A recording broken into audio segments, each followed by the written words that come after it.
ഈന പള്ളിയിൽ മൂലയിൽ തേങ്ങിക്കരയും ഈന്തപ്പനായിൽ അങ്ങിറങ്ങി വന്ന് തേങ്ങലുമാറ്റിയതോർത്ത് കരയും പാപി ഞാനാണ്.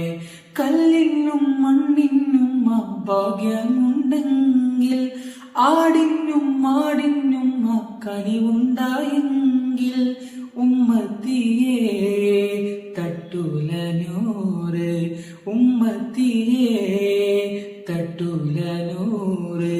യാ നബി യാ നബി യാ നബി തു റഹ്മകൾ, യാ നബി യാ നബി യാ മൗലാ തു ഫസലകൾ.